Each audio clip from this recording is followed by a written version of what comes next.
Here's every unbreakable NBA record. Of course, starting with LeBron's all-time scoring record. LeBron James is currently first in all-time scoring, 42,925 points. Let's put this into perspective. Maybe someone like Kevin Durant, 6th all-time in scoring, 31,815 points. Kevin Durant has been around for like 100 years. KD was playing in the NBA while I was watching Plankton try and rob the Krabby Patty secret formula 15 years ago. That's how long Kevin Durant's been around. So let's put this into perspective. Kevin Durant, the guy a lot of people called the greatest scorer in NBA history, he's 11,110 points behind LeBron.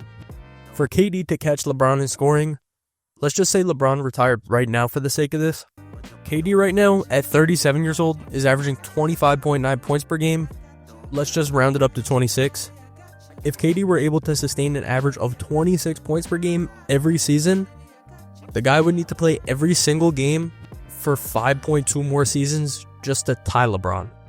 That's the 2031-32 season. KD will be 43 years old. Imagine a 43-year-old KD dropping 26 points per game. That's how someone who everyone calls the greatest scorer ever has to catch LeBron. But let's actually put this into a whole new perspective. Let's create a player. This is you. Yes, you. Self-portrait too. Let's say LeBron retires right now. 42,925 points. The career leaders for points per game in the NBA. MJ averages a career 30.1 points per game. So does Wilt. Luka averages 29. Embiid 28. What a freaking legend, Joel Embiid. Shout out to him. But Elgin Baylor 27. What a plumber. What a GOAT plumber. Fixed those sinks so fast. But let's give you the benefit of the doubt. We'll say you average a career 30 points per game. And let's say you got drafted into the NBA at 19 years old. You play every single game in every single season. You average 30 points per game and never miss a game. Just to catch LeBron, you have to play in 17.45 seasons. You'd catch LeBron in your 18th season, when you're 37 years old, never missing a game, and never not averaging 30. Yeah, LeBron, congrats on the record, GOAT. But after that, we got another record, Wilt's 100-point game. So March 2nd, 1962, the Cuban Missile Crisis is going on. The literal first Spider-Man comic just dropped. And in a small arena in Hershey Park, Pennsylvania, this dude, Wilt Chamberlain, scores 100 points in an NBA game. And still to this day, 389 years later, it's still the NBA record.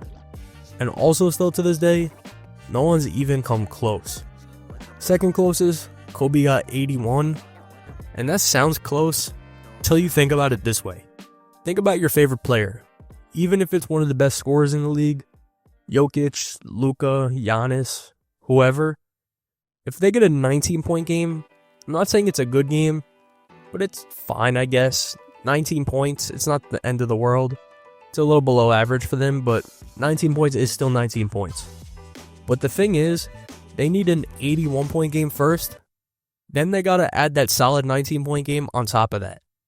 And then, on top of that, in recent years, Luka got 73, Mitchell and Lillard 71, Embiid and Booker got 70. So these guys need to do what they did, and then add 30 points on top of that. Yeah, this shit ain't getting broken. And a lot of people actually don't believe this game happened because there's no footage of it. And I actually recorded an interview with someone who played in the game. He tells me if the game actually happened. I'm gonna post it when this channel picks back up. So please sub if you want to see that eventually. Thank you. Anyways, next record. Let's actually stay Wilt Chamberlain. That season he scored 100. The guy played 48.5 minutes per game. There's 48 minutes in an NBA game, by the way. The current season that's going on right now, the minute per game leaders, Maxey, Thompson, KD, 39 minutes, 37 minutes, 37 minutes. Wilt played more minutes than there were in an NBA game per game, and the leaders today don't even hit 40. Like we said, Wilt, first all-time, 48.5. Second, Wilt. Third, Wilt. Fourth, fifth, sixth, seventh, Wilt. To find someone even in the 21st century on this list, we gotta go to 49, Allen Iverson, 44 minutes per game. Julius Key played more minutes than him. You could have told me Julius Key was the founder of Coca-Cola, I would have believed you. You know what? You could have told me Julius Key was the founder of Canada, I would have believed you. That's how safe this record is for Wilt. People don't play the minutes like they used to. This season, Wilt averaged 48.5 minutes. The guy literally played every single minute besides 8. And the reason he missed 8 minutes is because he got thrown out of the game. So yeah, unless Tibbs comes back, no one's breaking this record. Shout out to Tibbs though, one of my GOATs. The center whisperer, Tom Thibodeau. But after that, let's move on to another record. One that's also stood for a really long time. 30 assists in a game. Probably from a player you've never heard before, Scott Skiles. December 30th, 1990, Nuggets Magic. Scott Skiles, 44 minutes, 22 points, 30 assists. I feel like I never heard anyone mention the fact that he had 22 points in this game also. That brother was doing his best Elfrid Payton impression that night. Anyone remember when Elfrid Payton randomly came out of retirement last year and dropped 21 assists? Gotta be top 3 most random game ever.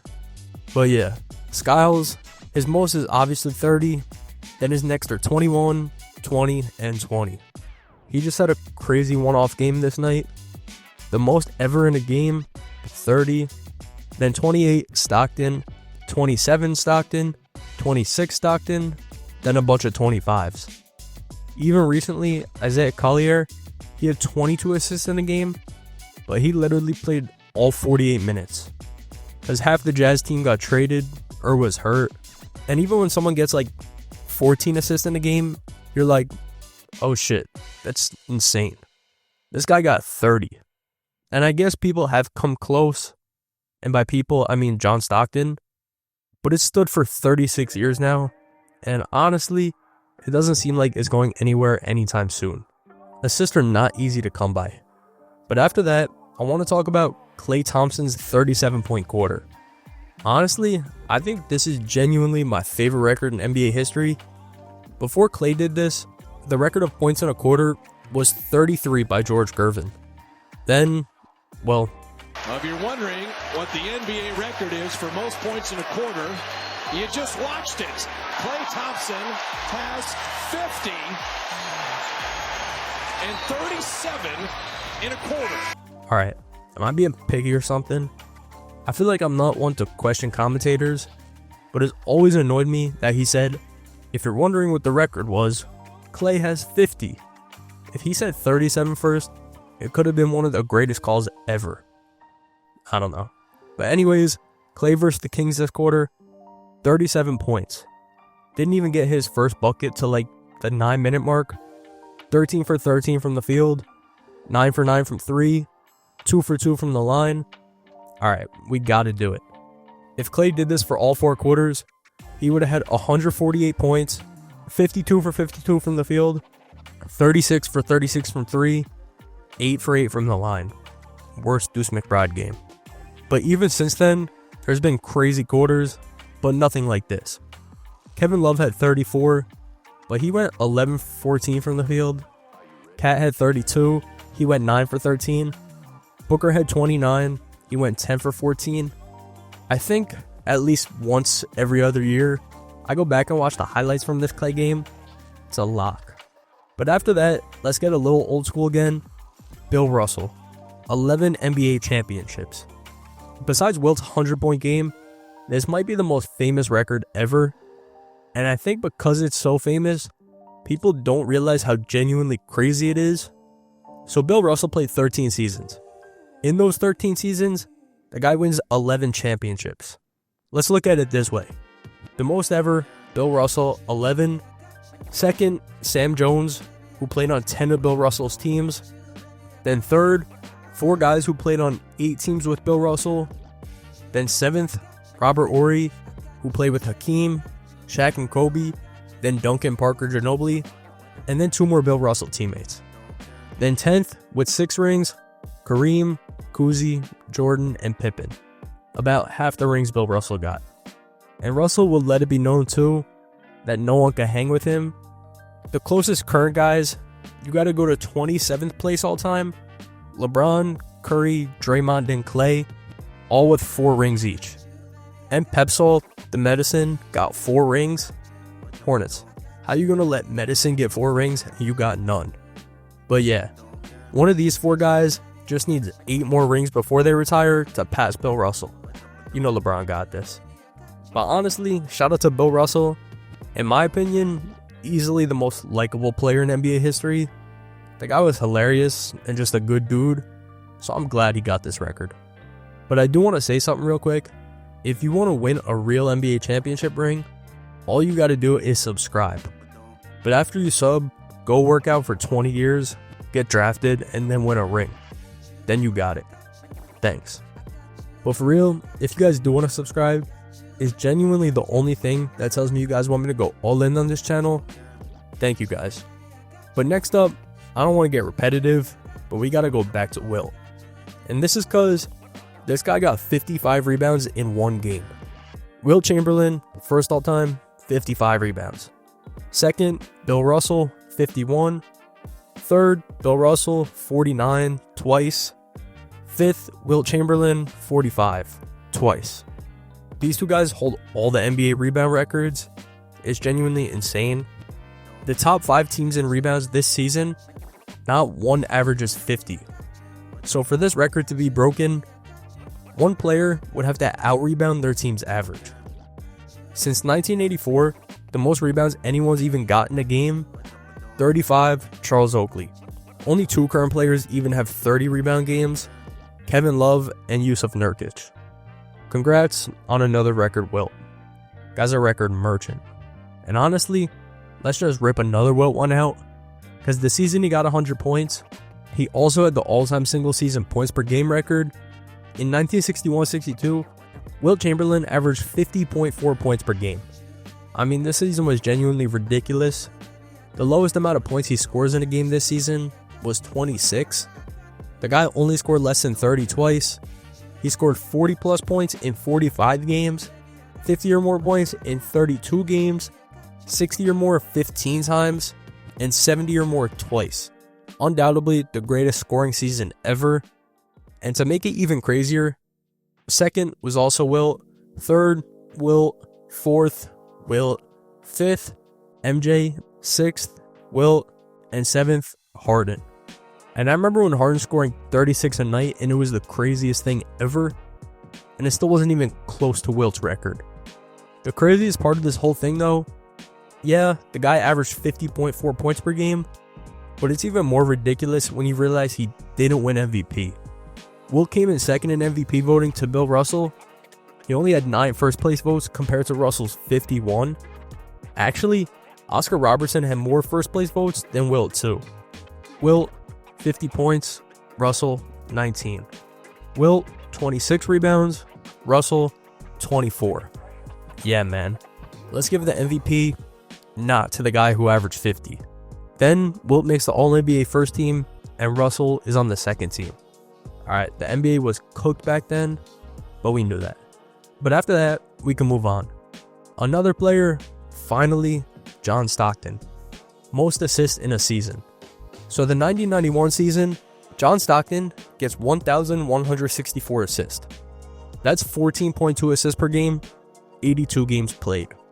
Basically, he completed both things you gotta do to get this record: play every game and average a nuclear amount of assists.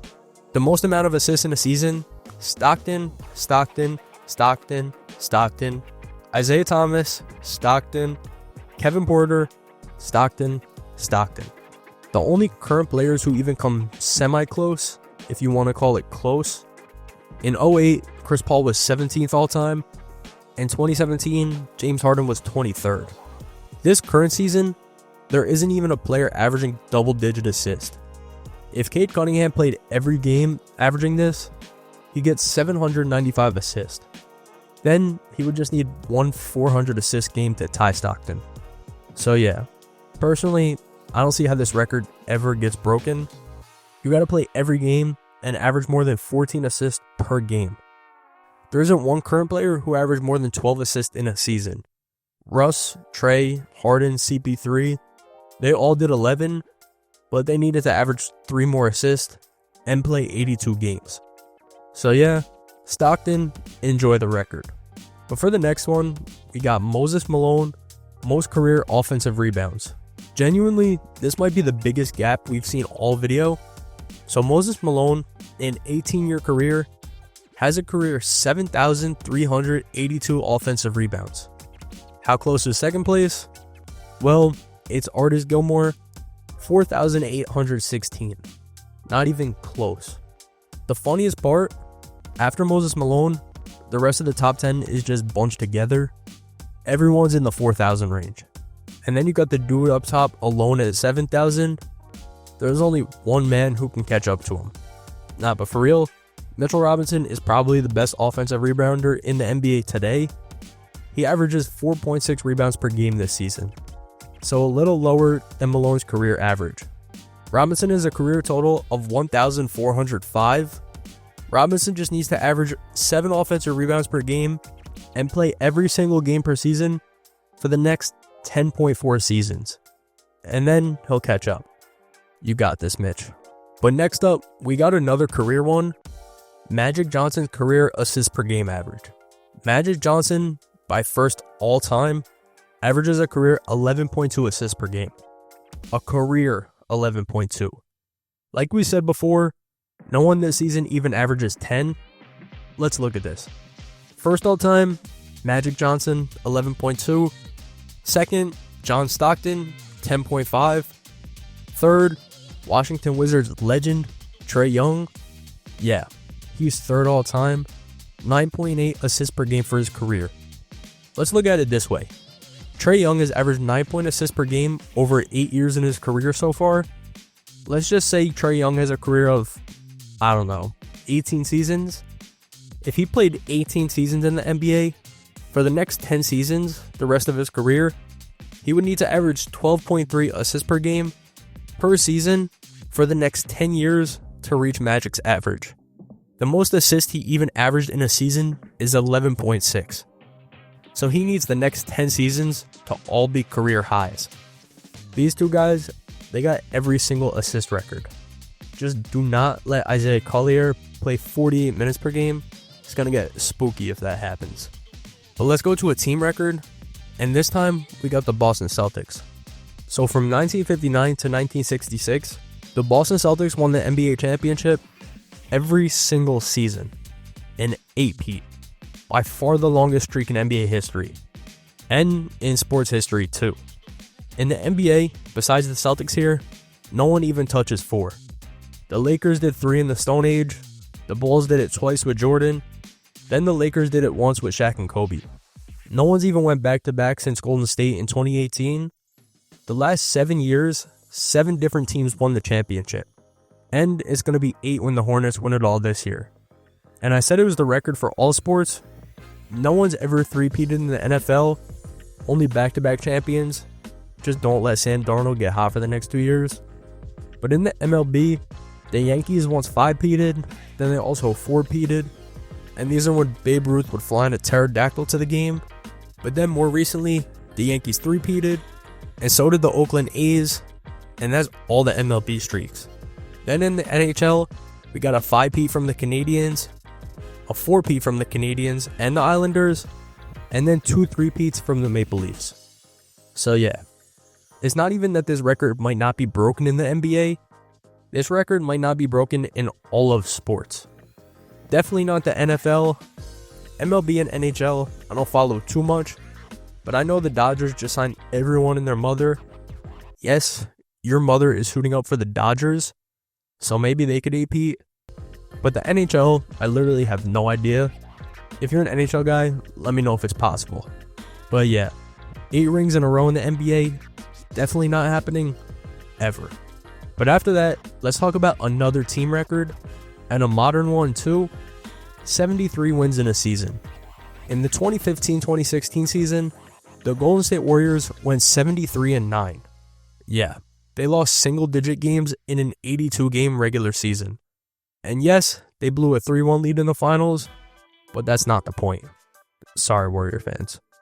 But yeah, The team this year, 73 wins.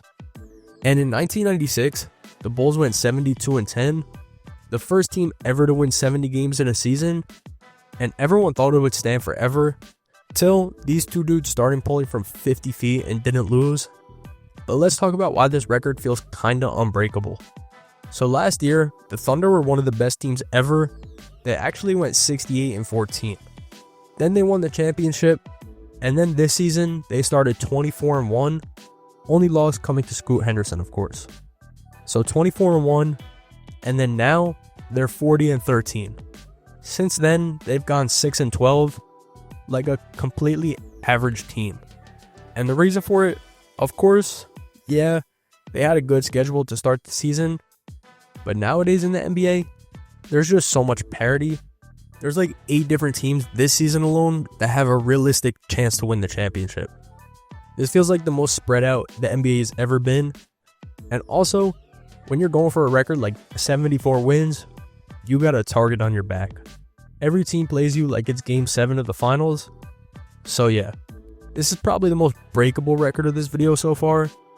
But to me, it still feels pretty unbreakable. But let me redeem myself. I need a completely unbreakable one. Wilt, I need you. Alright, most career 50-point games. Let's play a game real quick. So LeBron and Rick Barry, they're tied for 8th all-time in 50-point games, 14 of them. Lillard and Curry, they're tied for 6th with 15. Then Elgin Baylor has 17. Harden and Kobe have 25 apiece.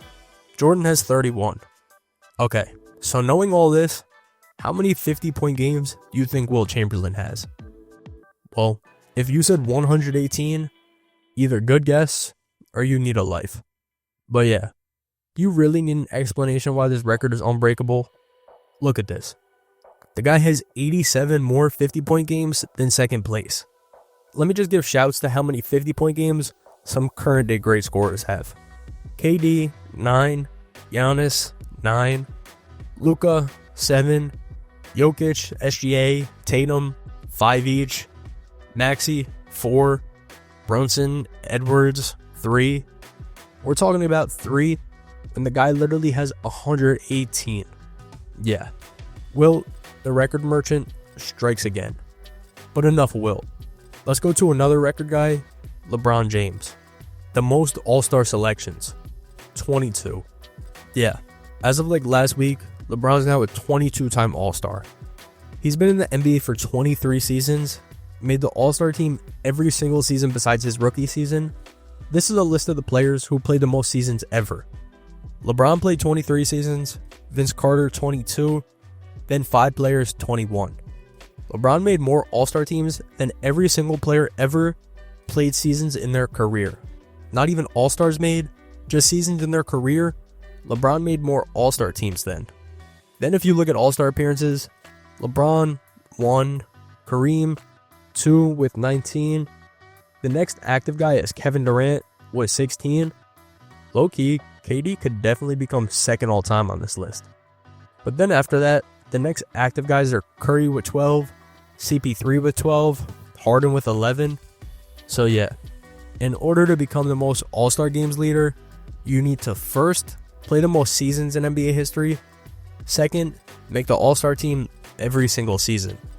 An unbreakable record no one even talks about. But next up, let's talk about an NBA record that's actually unbreakable because of how the NBA changed over time. The most games played in a season. Walt Bellamy. In the 1968-69 season, Walt Bellamy played 88 games in a season. An 82-game season. And the reason for this is because he was traded mid-season. At first, he was on the Knicks. He played 35 games for them. But back in the day, schedules were so messed up. When he got traded to the Pistons after the Knicks' 35th game, the Pistons only played 29 games at that point. So they had 53 games left in their schedule. And Bellamy, he played the entire season. 35 games for the Knicks, 53 for the Pistons. Didn't miss a single game. And the reason it's pretty much impossible now, you're never going to find a schedule mess up where one team played 6 less games than another. At most, it'll be like 1 or 2 now, 3 max. but 6 is crazy.